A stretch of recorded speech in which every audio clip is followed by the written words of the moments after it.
Ag PhD full episodes and more are now available on Acres TV, the newest ag platform connecting you to fields of information. Look for us on watchacrestv.com.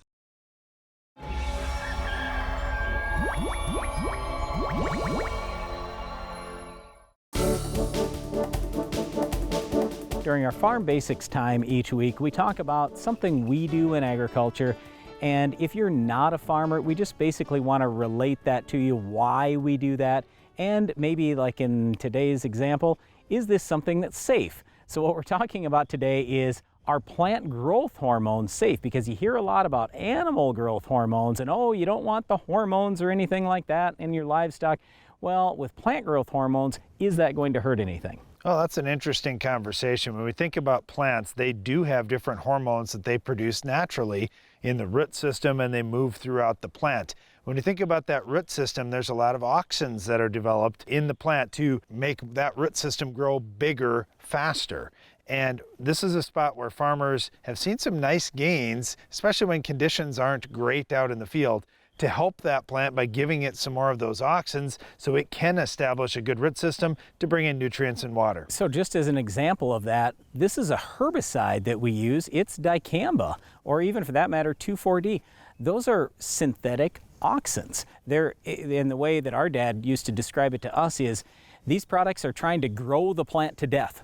So it's basically getting more auxin out there. Granted, it's a synthetic one, but it's a reproduction of what that plant was already naturally going to produce. All we're trying to do is overload it to actually cause harm to the weed, but yet there's not so much that it's going to cause any harm at all, and you're never even going to know the treatment was done a few months later in your crop. All right, another hormone to think about is gibberellic acid, and this is one that a lot of folks would realize is going on out in their yard once they know what it is. Gibberellic acid helps stem elongation. When it warms up in the spring, all of a sudden there's more gibberellic acid getting moved through the plant, and we see more stem elongation, and we have to mow our lawn twice a week. But when it's really cool, we don't have to mow the lawn maybe once a week, maybe not even at all for a while.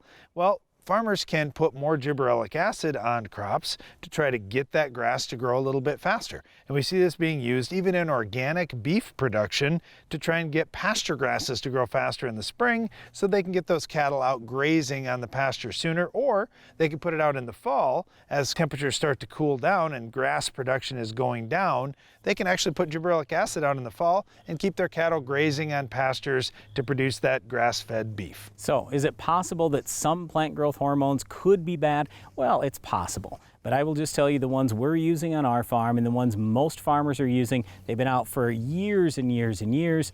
They've been proven to be very, very safe. So it's nothing to get that alarmed about. What it does is it increases production if we use these things right. And then hopefully it means a little more bottom line for the farmer as well. Well, one thing that adds more bottom line and more crop is controlling our weed of the week. Can you identify this week's weed?